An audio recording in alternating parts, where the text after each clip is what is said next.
Ça faisait longtemps que j'avais envie d'écrire sur le milieu de l'archéologie, qui est un milieu que j'ai connu de près, puisque mon père était archéologue.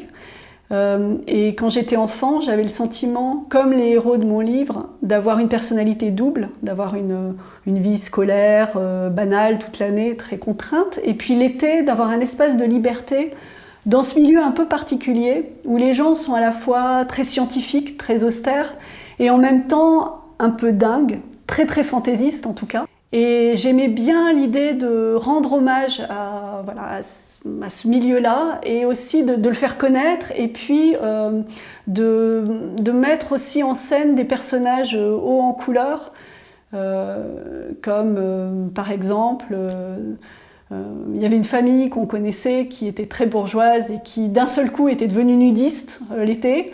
Il y avait quelqu'un qui était extrêmement formel, toujours habillé de tweed, avec un chapeau, alors même qu'il faisait 40 degrés. Donc je trouvais des personnages un peu excentriques et ça me plaisait de montrer ce milieu-là. Ce roman raconte l'aventure parallèle d'un groupe d'enfants de toute nationalité qui viennent l'été sur un chantier archéologique en Méditerranée. Et ils ont le sentiment de n'exister que là, que le reste de l'année n'existe pas, et que c'est ce territoire minuscule, fabuleux, qu'ils adorent, qui est leur vie, qui représente tout pour eux. Et ils ont une enfance de rêve, ils vivent soudés, tous ensemble, et c'est la raison pour laquelle dans le livre, ils parlent toujours en nous. Et puis un jour, les enfants grandissent, et avec l'adolescence, leur vie devient encore plus intense. L'adolescence de ces étés devient plus forte. Et le chantier aussi se transforme en parallèle. Et un jour, on trouve un trésor, et c'est là, comme dans tous les contes, que les ennuis commencent. Je crois que le fil conducteur, il est assez simple. C'est la question du passage à l'âge adulte et de la difficulté que ça représente quand vous avez eu une enfance extraordinaire, une adolescence intense. Comment vous faites pour accepter une vie d'adulte banale, pour accepter de sortir d'un groupe, de ne plus dire nous, mais de vous mettre à dire je.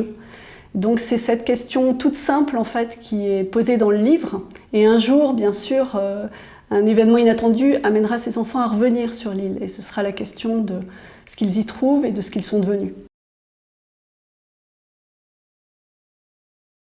Le lieu compte énormément dans ce livre. Je voulais qu'on sente le lieu évoluer, ce chantier archéologique changer en même temps que les enfants changent. Et puis je voulais aussi qu'on perçoive en fait tout ce qui fait la tonalité du livre et de leurs étés. Donc qu'on perçoive les odeurs, qu'on perçoive les couleurs, qu'on voit la crique où ils plongent, qu'on sente la chaleur de la terre qu'ils touchent.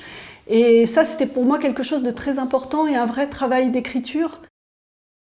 Ce qui est nouveau pour moi dans ce livre, c'est d'avoir travaillé avec un groupe. C'était une vraie contrainte d'écriture et un vrai défi aussi, que de faire exister à la fois un groupe, mais aussi des personnages, Niso et Vi, qui sont un frère et une sœur que l'on suit plus particulièrement, et aussi le groupe des archéologues, avec des personnalités fantasques que je voulais aussi mettre en valeur. Et ça, travailler sur autant de personnages, pour moi, c'était vraiment un défi. Pour autant, ce qui pour moi a été une bonne surprise, c'est que c'est la première fois, je crois, que j'écris un livre quasiment d'une traite. D'habitude, j'écris lentement et avec beaucoup de retravail, et là, ça a été quelque chose de plus fluide. C'est pour ça que j'ai aussi plaisir à le présenter et à le voir exister.